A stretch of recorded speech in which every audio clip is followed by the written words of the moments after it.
Antes de mergulhar nesta história incrível, considere se inscrever no canal e ativar o sininho.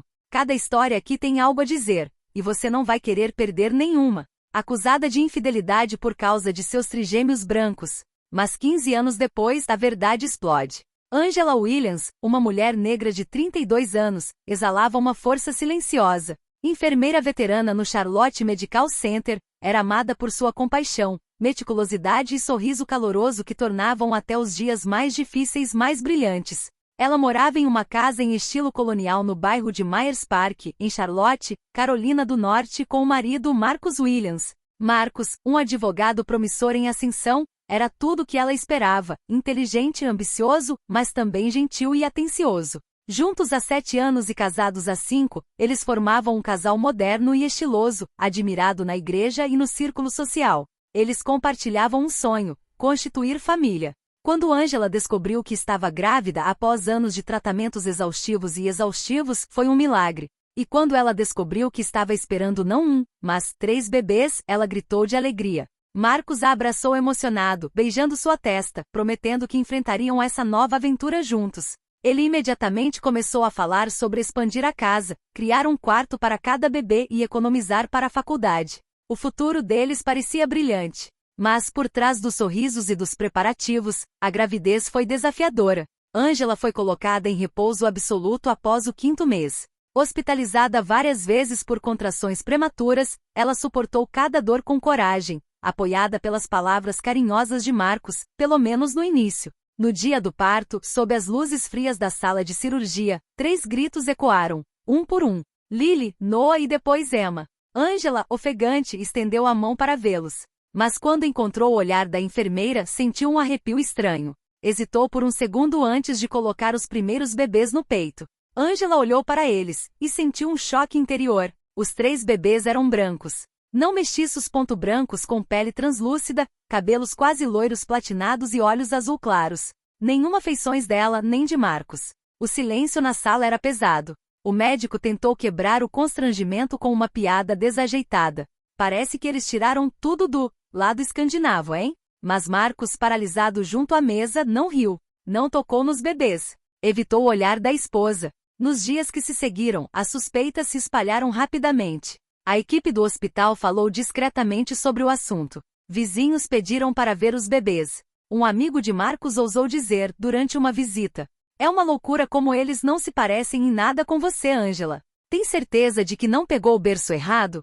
O boato se espalhou rapidamente no bairro conservador de Charlotte, onde as aparências eram tão importantes quanto a verdade. Fotos postadas nas redes sociais foram rapidamente acompanhadas de comentários maliciosos. Na igreja, os olhares ficaram pesados, os sorrisos tensos. Angela tentou se manter forte, sorrir e ignorar as fofocas. Ela amava seus filhos além das aparências, abraçando-os todas as noites com uma ternura visceral. Mas o comportamento de Marcus, lenta e insidiosamente, mudou. Ele começou a voltar do trabalho mais tarde. Não fazia mais perguntas sobre bebês. Quando ela sugeriu que fizessem um teste de DNA para esclarecer as coisas, ele recusou terminantemente. "Você quer que eu pareça um idiota na frente de todo mundo? Se não forem meus, um teste não vai mudar o que vejo com meus próprios olhos." Ele evitava conversas, intimidade e proximidade. Sua família, especialmente sua mãe, uma mulher rígida e elitista, o chamava abertamente de mentiroso.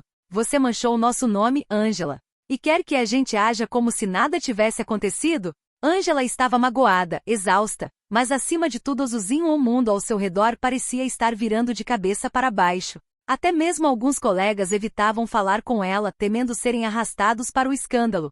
Marcus acabou se mudando para outro apartamento sob o pretexto de pensar no assunto. 2 meses depois, ela recebeu os papéis do divórcio. Angela criou seus trigêmeos sozinha. Ela retornou ao seu trabalho como enfermeira, trabalhando à noite para estar presente durante o dia. Seus filhos cresceram com amor, nunca lhes faltando atenção, mas sempre cercados por um véu de questionamento social. Na escola, eles ouviram comentários ofensivos.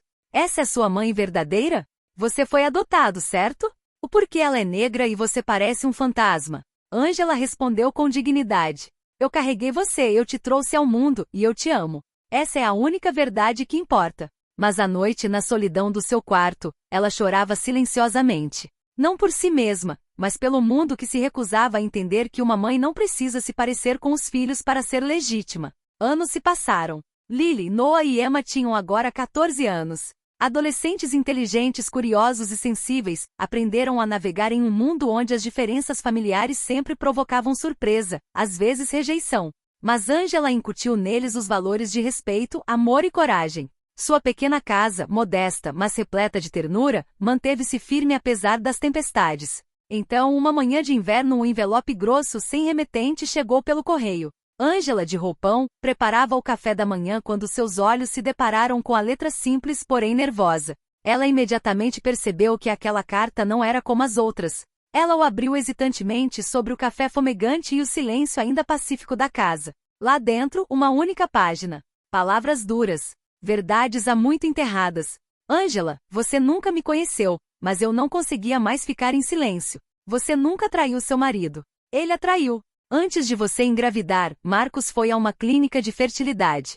Ele escolheu a inseminação artificial com uma doadora branca para contornar seus problemas de fertilidade. Ele fez tudo pelas suas costas. Essa escolha foi estratégica. Ele não queria que ninguém soubesse que ele era estéril. Ele queria filhos visivelmente diferentes, para justificar sua aparência sem levantar suspeitas.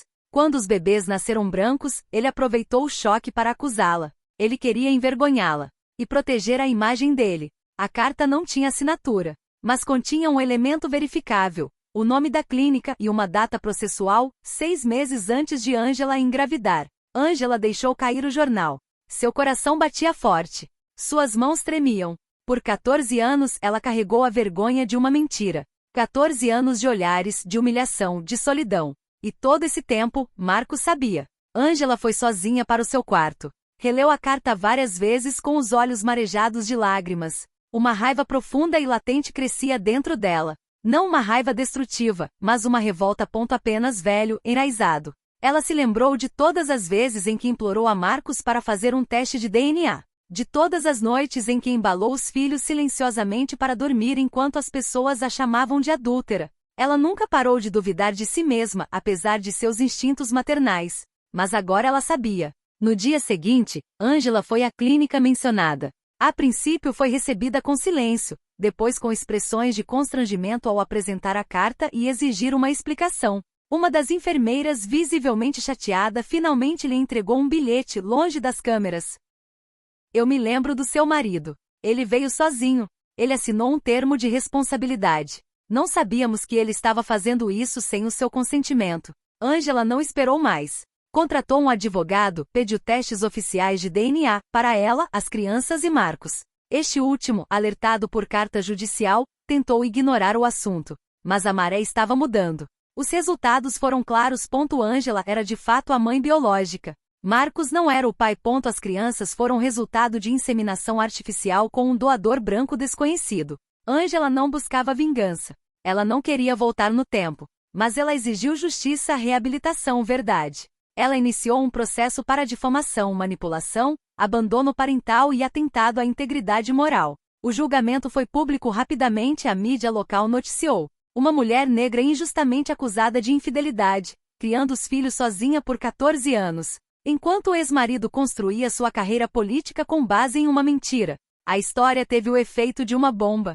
No tribunal, todos os olhares estavam voltados para Marcus Williams, então candidato a procurador-geral adjunto do condado. Angela sentou-se dignamente entre seus filhos, agora adolescentes. Ela usava um vestido simples, um colar simples e um olhar franco. Seu advogado foi enérgico. O Sr. Williams destruiu deliberadamente a reputação da esposa para encobrir a própria infertilidade. Ele escolheu deixar uma mãe sozinha, destruída e acusada por 14 anos. Isso não é apenas traição conjugal. É traição humana. Marcos tentou uma defesa fraca. Ele alegou que agiu sob pressão, que esperava que as crianças passassem por mestiças e que o segredo foi um erro. Mas o público não se deixou enganar. O julgamento foi final. Angela obteve uma compensação financeira, o reconhecimento legal da sua maternidade sem contestação e, acima de tudo, a verdade veio à tona. Marcos, desacreditado, teve que retirar sua candidatura política e foi suspenso do cargo. Ele se tornou, em poucos dias, o próprio exemplo do político hipócrita e manipulador.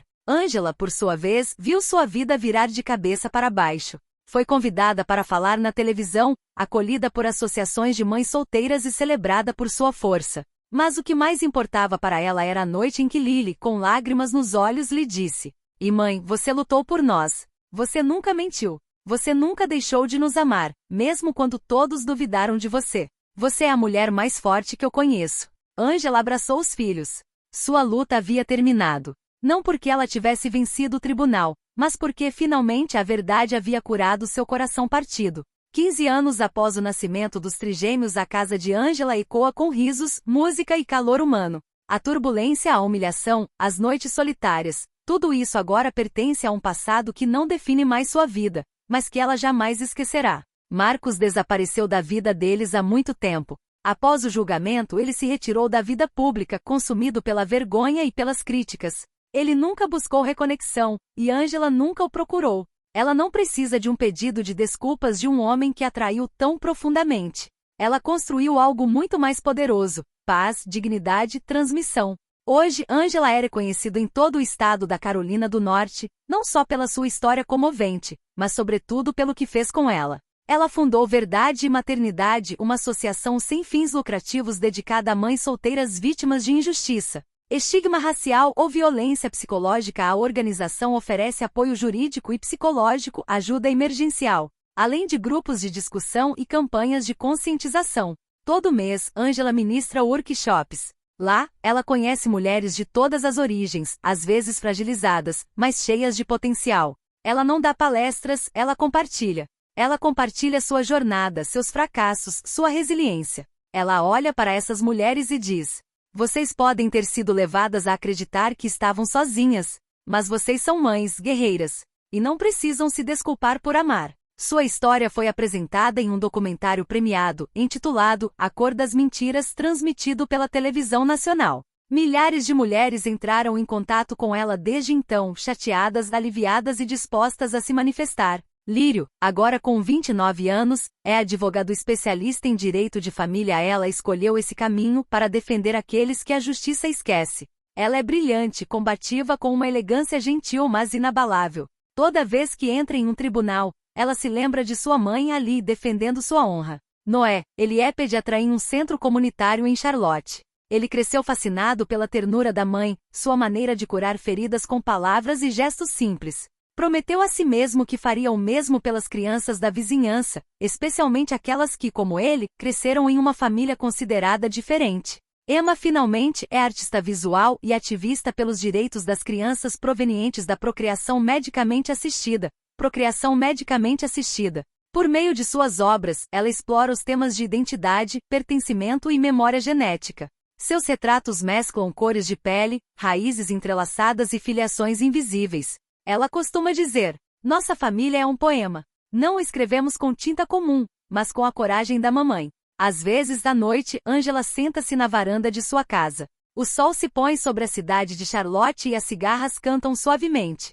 Ela segura uma xícara de chá nas mãos, os dedos cansados, mas calmos. Os filhos dela vêm jantar com frequência. Há vozes alteradas, debates apaixonados, memórias compartilhadas. Na parede da sala de estar, uma foto mostra os quatro, no dia em que Emma expôs em uma galeria pela primeira vez. Eles sorriem, um sorriso pleno, sem sombra de dúvidas. Angela olha para esta foto e pensa: "Eu não queria ser uma heroína. Eu só queria ser mãe." E foi. Melhor ainda, foi um farol. Hoje, ela sabe que a verdade não é apenas uma luz que seguramos, é também um fogo que carregamos dentro de nós. Contra todas as probabilidades, ela passou esse fogo para seus filhos. Porque no fundo ela está mais convencida do que nunca. Família não é questão de sangue. É questão de coração, luta e escolhas. E essa é a escolha que ela fez, todos os dias, sem nunca desistir.